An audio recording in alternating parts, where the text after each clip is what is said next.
주후 66년부터 70년까지 유대와 로마 간 전쟁 중 중간 휴지 기간을 빼면 전쟁 기간은 3여 년간이었다.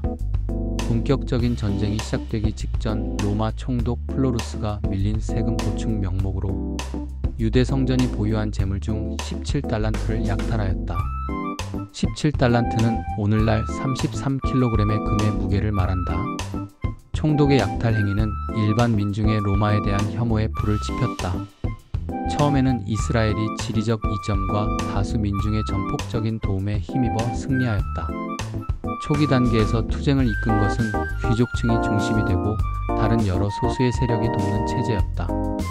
하지만 시간이 지나면서 유대와 사마리아 등 다른 지역에서 유입된 과격한 무리들에 의해 귀족층은 탄압당하고 쫓겨났다. 요세푸스가 전한 1차 유대 전쟁 당시 예루살렘에 갇힌 주민들의 삶의 참혹함에 대한 기록 중 이런 내용이 있다. 굶주림이 여인의 인성을 갉아먹었고 분노의 불길은 굶주림보다도 더 거세게 여인을 몰아세웠다. 분노와 궁핍에 몰린 여인은 자연에 어긋나는 범죄를 저지르기에 이르렀다. 젖먹이 아기를 붙잡고 여인은 외쳤다. 불쌍한 아가야, 전쟁과 기아로 가득한 이 세상에 너를 살려둬서 뭘 하겠니?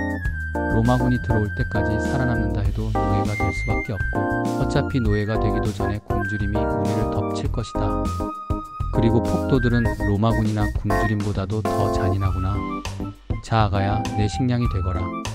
그래서 반도들에게 분노의 복수가 되고 유대인의 처참한 순환을 완결짓는 공포의 이야기를 이 세상에 남기거라. 전쟁으로 인하여 예루살렘에 남아있는 유대인들에게 닥친 극심한 굶주림은 사람들로 하여금 인간이기를 포기하는 지경에 이르게 하였다. 주후 66년에서 70년까지 벌어진 유대 로마 전쟁의 전개는 세 단계를 걸쳤다. 첫째, 정치적, 종교적 긴장이 고조되었다. 유대인은 로마의 직할 통치 하에서 자치권이 제한되었고 로마의 종교적 관용 정책마저도 유대교의 엄격한 일신교 신앙과 충돌을 피할 수 없었다. 헬라 통치 시대부터 간간히 행해진 황제 숭배 강요는 유대인들에게 심각한 모욕으로 여겨졌다. 둘째, 경제적 착취가 유대에서 벌어졌다. 로마 총독 게시우스 플로루스의 부패와 과도한 세금 징수는 유대인들의 불만을 증폭시켰다. 셋째, 급진적 유대 집단인 열심당과 열심당의 기원을 둔 매국노.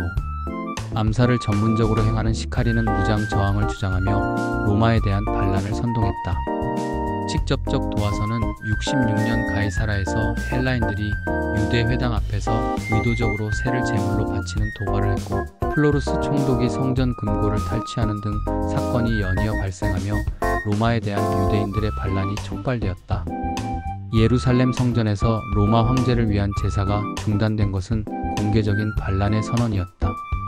전쟁의 전개를 보면 1단계인 66년 유대 반란군이 예루살렘의 로마 수비대를 격파하고 예루살렘 성전을 장악했다. 로마의 상징인 독수리 깃발을 파괴하는 등 도발을 이어갔다. 예루살렘에서 시작된 반란은 갈릴리, 유다, 이두메 등으로 확대되었다. 2단계는 67년에서 69년 사이 로마의 반격으로 시작되었다. 네로 황제는 베스파시안 장군을 파견해 체계적인 진압을 시작했다. 67년 갈릴리 지역을 점령하며 유대 저항군을 분쇄했다. 그 과정에서 예루살렘에서 파견한 군사 지도자 중 하나인 요세푸스가 항복했다. 그는 후에 로마를 도와 예루살렘 저항자들을 설득하였다.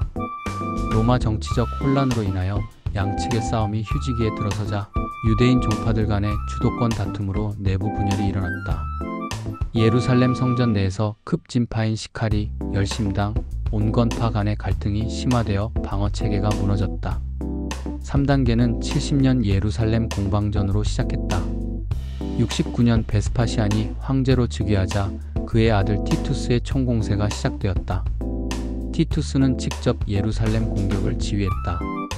로마군은 성벽 외곽에 포위망을 구축하고 예루살렘 성전으로 들어가는 모든 식량과 물자 공급을 차단했다. 70년 8월 로마군이 예루살렘 성전을 불태웠다.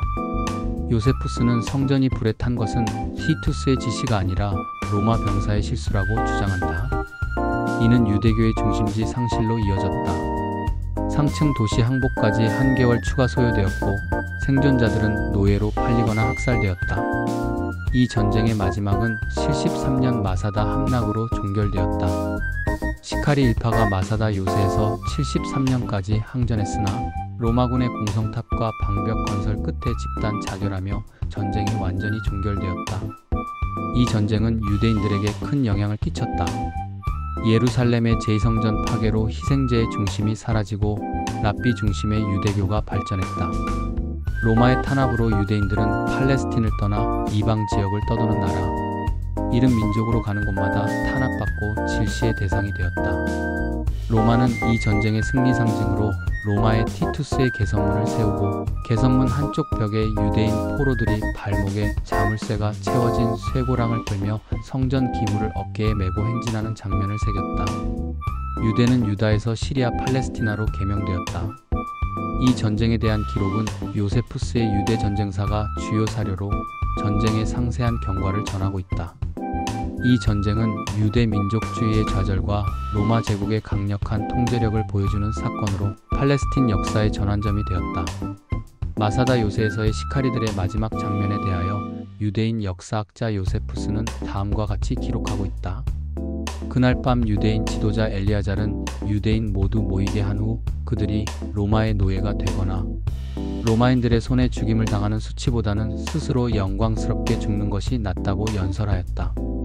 그래서 그들은 먼저 아내와 자녀들을 모두 죽이고 남자들만 남게 되자 10명씩 조를 짜고 각 조에서 제비를 뽑아 한 사람씩 정한 후에 그 한 사람이 9명을 죽인 다음 그 시체들을 가지런히 눕혔다. 그렇게 해서 최후에 남는 자는 요새에 있는 모든 비축 물자들을 불태우고 스스로 자결하였다. 마사다 요새가 로마 군사들에 의하여 함락되던 날 밤 엘리아잘이 연설한 내용의 마지막 부분은 다음과 같다. 이 같은 상황에서 살아난다 하더라도 견딜 수 없는 수치감 때문에 감히 누가 해를 쳐다보고 살 수 있겠소? 비겁하게 목숨이 아까워서 쩔쩔매는 사람이 아니 보서야 자신의 목숨이 아직도 붙어있는 것에 수치감을 느끼지 않는 사람이 어디 있겠소? 그러므로 내가 바라는 것은 오직 한 가지뿐이요. 우리의 도시인 예루살렘이 적의 손에 완전히 파괴되고 우리의 거룩한 성전이 더럽혀지고 완전히 파헤쳐진 모습을 보기 전에 함께 눈을 감자는 것이요. 우리는 우리의 도시와 성전을 파헤친 적들에게 복수할 수 있을 것이라는 막연한 기대를 지금까지 가지고 있었소. 그러나 그 기대가 얼마나 허망한 것이었던가가 이제 여실히 드러났소. 그러므로 우리 모두 서둘러 용감하게 죽도록 합시다. 우리가 우리 자신과 처자식들에게 동정을 베풀 능력이 있을 때 그들을 불쌍히 여기도록 합시다. 우리 모두 죽기 위해 태어난 것이 아니요? 아무리 복된 사람이라 하더라도 죽음은 피할 수 없는 것 아니요? 아내가 능욕을 당하고 비참하게 끌려가는 모습이나 자식들이 노예가 되어 팔려가는 모습은 그야말로 참지 못할 일이요. 로마군이 우리를 그냥 내버려 두겠소? 건강한 청년들도 수많은 고문으로 비참해지겠지만 고문을 얼마 못 견디어 쓰러질 노인들도 비참할 것이요. 양손이 묶여 있어 꼼짝 못하고 살려달라고 외치는 아이들의 소리를 듣는다고 한번 생각해 보시오. 그러나 아직 우리 손은 묶여 있지 않으며 칼까지 들고 있소.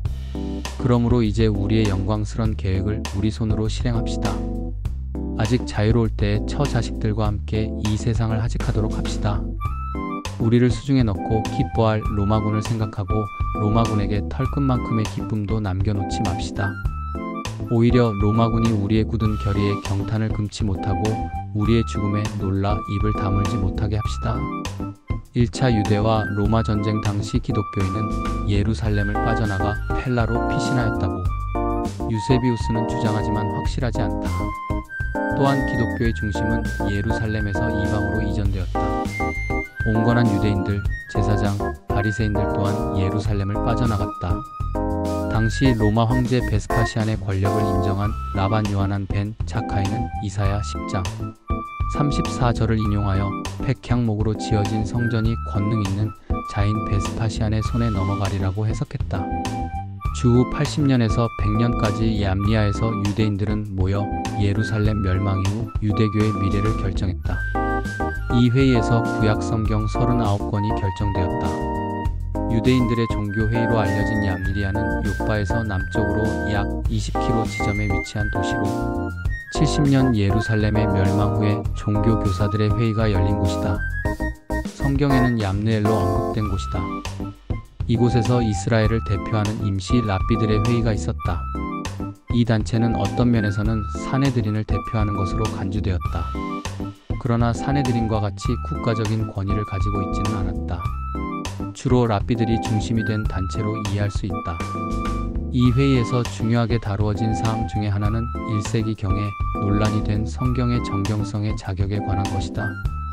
이 회의에서 구약 성경의 정경의 한계가 결정되었다고 보는 학자들이 있다. 이러한 제안은 널리 알려지기는 했지만 이를 입증할 만한 증거가 없다. 얌니아는 제1차 전쟁에까지 이르는 사건들이 등장한다. 그 전쟁 후에 이곳은 사네드린, 즉 유대 저항의 임시 중심지가 되었는데 132년 2차 유대 로마 전쟁이 시작되기까지 얌니아는 계속 사네드린의 회합 장소가 되었다. 이 회의에서 유대교와 기독교의 결정적 결별이 이루어졌다. 얌니아 회의는 기독교인을 정식으로 파문하면서 모든 회당에서 예배를 드리기 전에 기독교 이단에 대한 저주를 반복할 것을 명했다.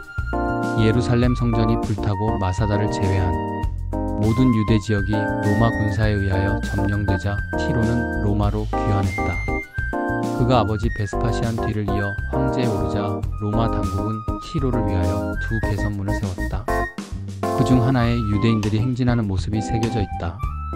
베스파시아는 네로와 다른 모습을 보여주기 위한 정치적 목적과 로마 시민들로부터 지지를 얻어내기 위하여 세운 것이 구로마시에 서 있는 원형 경기장이다. 이 경기장을 세우기 위하여 예루살렘 성전에서 약탈한 많은 재물과 전리품이 사용되었다. 성전이 불탄 이후 티로가 예루살렘에 머무는 동안 헤롯 왕가의 왕녀와의 비극적인 로맨스도 전해진다. 티로는 평생 독신으로 살았다. 아들이 없었기 때문에 티로 황제를 이은 후계자는 그의 동생 도미티안이 되었다. 도미티안은 로마 국가 종교를 제외한 모든 이방 종교를 탄압했다. 그 탄압은 기독교 탄압으로 이어졌고 탄압 과정에서 기록된 문헌 중 하나가 요한계시록이다.